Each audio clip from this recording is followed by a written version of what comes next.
Hi guys, you are watching अलमक्का tech and business hub. दुनिया भर से हमारे तमाम व्यूवर्स को मिडनाइट मार्केट अपडेट में बहुत बहुत वार्म वेलकम। तो दोस्तों, आज कारोबारी हफ्ते का तीसरा दिन अपने अख्ताम पे पहुंचा है और पूरा दिन यहां पर बिटकॉइन हमें स्टक दिखाई दिया। अब रह गया है हमारे पास दोस्तों अक्टूबर के महीने का सिर्फ एक दिन और नवंबर का आगाज़ होने लगा है। नवंबर का आगाज़ होते ही इसी तरह ही मार्केट अपने लेवल्स को चेंज करती है, जिस तरह एक कारोबारी हफ्ते का पहला दिन होता है। जैसे मैं अक्सर आपको संडे की मिडनाइट वीडियो में अलर्ट करता हूं, तो इससे एग्जैक्टली ये बहुत ही ज़बरदस्त लेवल्स होंगे जिसे लेकर मार्केट नवंबर में एंटर हो रही है। तो याद रखिएगा दोस्तों, जो व्यूवर्स यहाँ पर इस बात का मजाक उड़ा रहे थे कि अक्टूबर में हमें पंप देखने को नहीं मिला, तो गाइस आपने देखा कि 25 अक्टूबर के बाद से लेकर अब तक मार्केट सिर्फ पंप हुई। जब अक्टूबर का महीना स्टार्ट हुआ था तो मार्केट 58,000 से 61,000 के दरमियान रोटेट हो रही थी। तो आज अगर हम उन्हीं लेवल्स को कंपेयर करें तो मार्केट $13,000 तक पंप हो चुकी है। तो ये बिटकॉइन के लिए तो बहुत ही अच्छा महीना था। ठीक है, तो कैपिटलाइजेशन में दोस्तों यहाँ पर हमें 2 बिलियन का इजाफा और कमी मुसलसल देखने को मिलती रही और BTC डोमिनेंस में यहाँ पर कुल मिलाकर 70 यानी कि 0.70% की कमी हुई है। अगर हम मार्केट की ग्रीड की रेशो देखें दोस्तों तो वो 67% तक बढ़ गई है, यानी कि अब मार्केट के लेवल तेज़ी से चेंज भी हो रहे हैं। तो गाइस, BTC के प्राइस ने हमें यहाँ पर किया सरप्राइज़। मैंने आपको अपडेट किया था कि अगर हम 71,800 61,800 से अपने सेकंड ट्रेडिंग सेशन का आगाज़ होता देखते हैं तो ये मार्केट आपको $800 तक का लो दे सकती है। एनीवे, मार्केट ने हमें $450 तक का मज़ीद क्रैश दिया और अभी मार्केट यहाँ पर हो रही है रिकवर। और अगर हम इथीरियम की बात करें तो फाइनली इथीरियम ने 2720 का हाई दे दिया है, यानी कि 2680 से इथीरियम सेकंड ट्रेडिंग सेशन में एंटर होता है, 2720 का हाई देता है। ये वो हाई है जो मैं आपसे 4 दिन से डिस्कस कर रहा हूँ। हमने फाइनली वो हाई देखा और अब मार्केट दोबारा डाउन कर चुके हैं। कुल मिलाकर के ये कोई दोस्तों $55 डाउन हुई है। तो दोस्तों, BTC और इथीरियम को हम लास्ट में डिस्कस करेंगे। तो मैं आपके साथ यहाँ पर एक अदद फ्यूचर का सिग्नल शेयर करूंगा। मार्केट ऑलरेडी डंप है और जो सेंटीमेंट्स हैं वो स्टिल ग्रीड और बुलिश की तरफ जा रहे हैं। तो आगाज़ करते हैं बिना देर किए BNB से। दोस्तों, ये जानना बड़ा ज़रूरी है कि ये 6 दिन में मार्केट हमारे लिए क्या करेगी, तो उसके लिए सिर्फ बचते हैं हमारे पास लेवल्स। तो गाइस, अभी BNB की हमारी आज की सपोर्ट थी 593 और रेजिस्टेंस थी 608। 593 का मतलब ये है दोस्तों कि 593। तो मार्केट ने हमें लो दिया 594 का। 100% BNB की ये सपोर्ट यूटिलाइज हुई। ठीक है, हाई रहा 600 का। $6 की BNB ने हमें ट्रेड दी है और अब मुसलसल BNB अंडर द $600 है। तो हमारी ट्रेड तो दोस्तों यहाँ पे हो गई ग्रैब। नेक्स्ट 12 आवर के लिए यहाँ पर BNB की सपोर्ट है 589, max resistance 602। Solana is the only token जो इस पूरे 12 घंटों में टूटा है, यानी कि 178 से इसके प्राइस मतलब 178.50 से इसके प्राइस सिर्फ डाउन पे आए हैं, यानी कि 173 का लो और अब जाकर ये 174 में एंटर हो रहा है। एनीवे, हमारी सपोर्ट थी 172, रेजिस्टेंस 181.30। तो यहाँ पर इसकी रेजिस्टेंस तो दोस्तों बहुत कमज़ोर हुई है इस सेशन के अंदर। ठीक है, तो सोलाना की सपोर्ट यहाँ पर और करीब आ चुकी है और वो है 168। ठीक है, 168 और रेजिस्टेंस 175.50। XRP की तरफ आते हैं दोस्तों। हमने XRP में अभी तक अपने आप को पेंडिंग रखा हुआ है। हमारा जो टारगेट था वो स्टिल यूटिलाइज है। तो दोस्तों, हमने इसमें से एग्ज़िट करना है 0.5290 पे। इत्तेफाक से आज मार्केट 0.5260 तक गई लेकिन एग्ज़िट नहीं कर सकी। तो गाइस, ये हमारा टारगेट ऑन रहेगा। ठीक है, और XRP स्टिल किसी भी वक्त आपको एक अच्छा एग्ज़िट दे सकता है। अगर आप रीयूटिलाइज़ करना चाहते हैं, वो दोस्त जिन्हें XRP की 24 घंटे पहले की ट्रेड नहीं मिली, तो मैं आपको बताता चलूँ, यहाँ पर XRP की सपोर्ट रहेगी 0.5180 की, मैक्स रेजिस्टेंस 0.5250 की। अब आते हैं दोस्तों जल्दी से अपना टाइम वेस्ट किए बगैर चेन लिंक की तरफ। चेन लिंक का वॉल्यूम दोस्तों यहाँ पे हाई है। अब जहाँ पे इतने ज़्यादा अल्ट कॉइन गिर रहे हैं, लो मोमेंटम काट रहे हैं, वहाँ पर लिंक अचानक होना शुरू हो गया है पंप। चलें, हमें तो हमारी ट्रेड मिल चुकी है, लेकिन यहाँ पर लिंक ने हमें 11.40 की सपोर्ट नहीं दी। एक्स्ट्रा पंप होने की वजह से हम यहाँ पर लिंक को कर देंगे दोस्तों इग्नोर। अलबत्ता जब ये इतना हाईली परफॉर्म करने लगता है तो इसकी सपोर्ट $12 ही रहती है। तो $12 की किसकी बख्ती और इंतहाई रिस्क की सपोर्ट रहेगी। BCH की हमारी आज की सपोर्ट थी 366, मैक्स रेजिस्टेंस 381। तो यहाँ पर पहले तो BCH ने हमें लो दिया दोस्तों 366 का, ठीक है। कन्फर्म 366 का हमने लो देखा, लेकिन हाई 372.50 का रहा, यानी कि $6.5 की हमने BCH में से कंफर्म ट्रेड ली है। अच्छा, अब ये जहाँ जहाँ मैं आपको कंफर्म बोल रहा हूँ इसकी कंपैरिजन तो बनता है दोस्तों, ठीक है। तो कंपैरिजन आपने वीडियो देखने के बाद या वीडियो के दरमियान आपने बिटगेट एक्सचेंज पे कर लेना है, ठीक है। तो नेक्स्ट 12 आवर के लिए यहाँ पर BCH की जो सपोर्ट मैं देख रहा हूँ वो है 363, मैक्स रेजिस्टेंस 375। पोल्का डॉट को हमने दोस्तों 4.08 पे यूटिलाइज़ करना था। पोल्का डॉट ने हमें लो दिया 4.12 का। ज़ाहिरी बात है ये इतना कम लेवल है कि इसे हम बोदर कर ही नहीं सकते।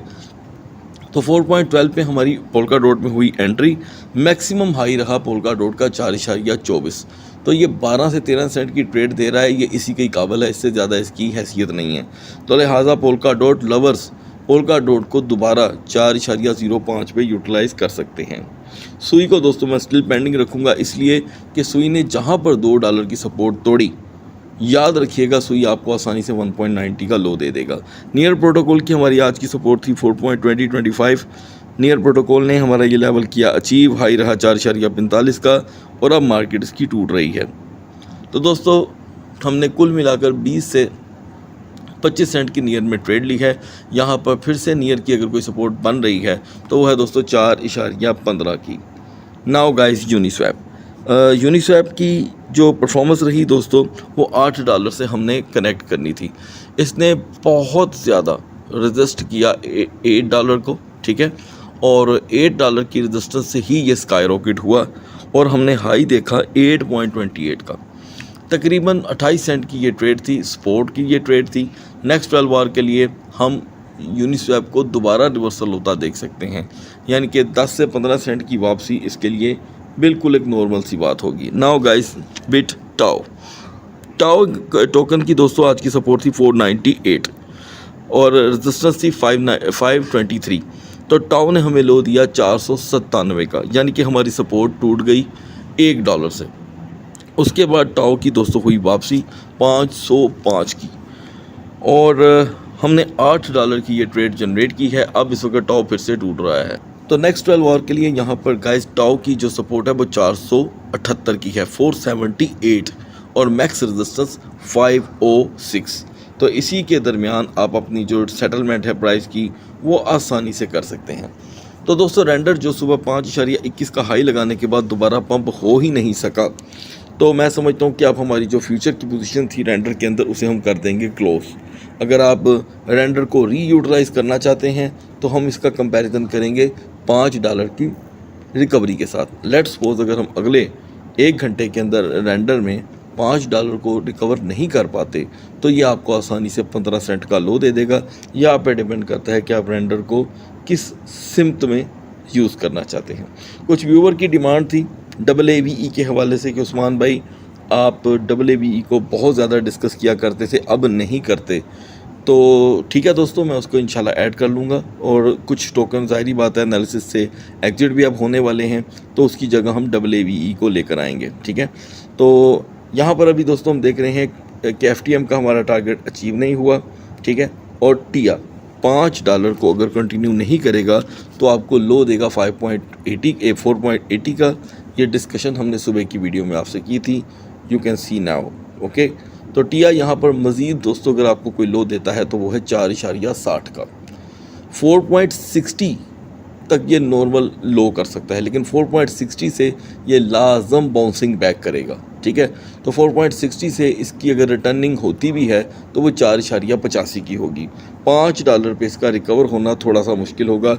नाउ FTM, इस पूरे सेशन में दोस्तों FTM ने 2 टाइम 0.63 का लो प्रोवाइड किया है, लेकिन मैं समझता हूँ कि FTM की यहाँ पर सपोर्ट है 0.6900।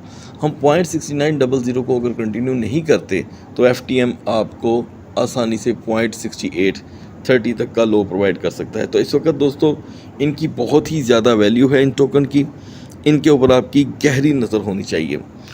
मुसलसल बिटगेट में दोस्तों हम इसके टोकन के अंदर सेंट्स में कमी होती देख रहे हैं। अलबत्ता नेक्स्ट 12 आवर के लिए BGP की सपोर्ट 1.11 की है और मैक्स रेजिस्टेंस 1.18।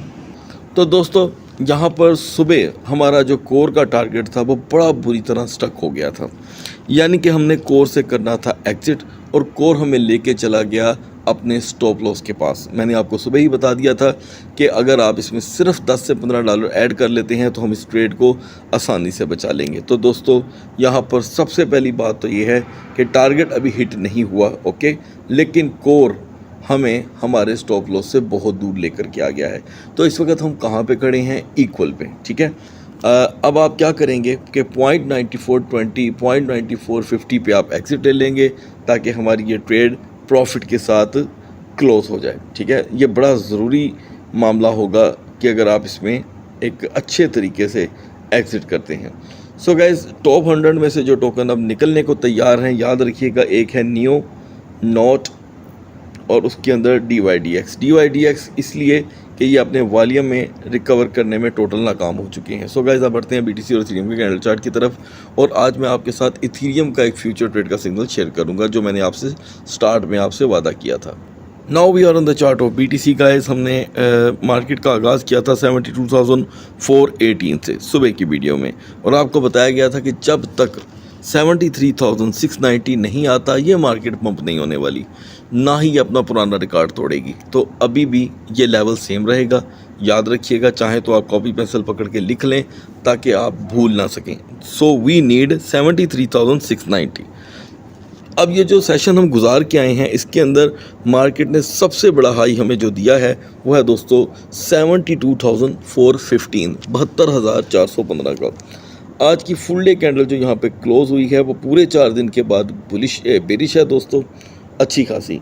और अगर ये बेरिश है तो बिहाइंड द स्क्रीन भी यही कुछ ही होगा। तो आप देख सकते हैं कि आज पूरा दिन market bearish inverted hammer head से बड़ी हुई है। ये देखिए 1 2 3, ये जो दरम्यान में आप हैंगिंग मैन बुलिश देख रहे हैं इसकी कोई हैसियत नहीं है। तो गाइस, ऑलरेडी मार्केट आ गई है अपनी वीकर जोन में। 71,390 इसकी वीकर जोन होगी, मतलब 71,390। अगर हम इसी से दिन का आगाज़ करते हैं तो मार्केट ऐन मुमकिन है कि हमें 70,500 तक का लो दिखा दे। रिकवरी तो दोस्तों अभी भी मैं यही कहूँगा कि 73,690 से पहले नहीं आएगी, लेकिन क्योंकि मार्केट काफ़ी डाउन है तो सेफ जोन मैं आपको बता देता हूँ। सेफ जोन है इस मार्केट की 72,890, ठीक है। इससे ज़्यादा तो सेफ जोन दोस्तों मार्केट की है नहीं। जब तक मार्केट 72,890 से नीचे रहेगी ये इसी तरह ही डगमगाती रहेगी। हेल्पफुल टोकन है हमारे लिए यहाँ पर APT और यूनिस्वैप। पढ़ते हैं इथीरियम के कैंडल चार्ट की तरफ। So guys, now we are on the chart of Ethereum. Ethereum की मैं सारी परफॉर्मेंस शुरू में आपको बता चुका हूँ कि हमें 2680 पे रेजिस्टेंस चाहिए थी जो मिल गई, और इथीरियम ने हाई दिया 2720 का। कंपैरिजन ज़रूर कर लीजिएगा प्लीज़। अच्छा, उसके बाद 2720 का बड़ा हाई लगाने के बाद मार्केट मुसलसल रिवर्सल हो रही है। ये देखें, ये बुलिश कैंडल थी और अब ये रिवर्सल हो रही है। अगर ये मज़ीद और रिवर्सल हो गई, मतलब $20 और गिर गई, तो ये बेरिश इन्वर्टेड हो जाएगी, यानी कि सारे प्राइस रिवर्स हो जाएंगे। और बिहाइंड द स्क्रीन यहाँ पर बेरिश मारूबूजू बन रही है। सिर्फ डाउन शेडो निकलने की देर है तो इथीरियम और टूट जाएगा। एनीवे दोस्तों, इथीरियम इस वक्त वीकर जोन में है। वीकर जोन है इसकी 2650। तो दोस्तों यहाँ पर अब आप क्या कर सकते हैं? अगर तो हम 2650 से ही दिन का आगाज़ देखते हैं तो इथीरियम आपको आसानी से 2620 का लो दे देगा। इससे बड़ा भी लो दे सकता है, लेकिन ये हम इतने डेप्थ में नहीं जाएंगे। रिकवरी की बात करते हैं। रिकवरी है दोस्तों 2680। अगर आप इथीरियम को 2680 पे देखते हैं तो वहीं पे आप 30 से $40 प्लस की ट्रेड लॉन्ग की अप्लाई कर सकते हैं, ठीक है। और अगर आप 2680 से लॉन्ग की ट्रेड अप्लाई करेंगे तो ऑब्वियसली 10x के साथ भी ये ट्रेड अगर होती है तो आपकी लिक्विडेशन तो खैर बहुत दूर होगी, लेकिन आप अपना स्टॉप लॉस जो सेटल कर सकते हैं वो मार्केट के मुताबिक है दोस्तों 2630 का, ठीक है जी। तो 2630 पे आप यहाँ पर इस रिस्क मैनेजमेंट को समझेंगे। तो दोस्तों, अगर आप प्रो लेवल के ट्रेडर नहीं हैं, अगर आप बिगनर हैं तो इस सिग्नल को टोटल इग्नोर कर दीजिएगा। हेल्पफुल टोकन है हमारे लिए यहाँ पर दोस्तों ETC और TIA। सुबह तक अल्लाह हाफिज़।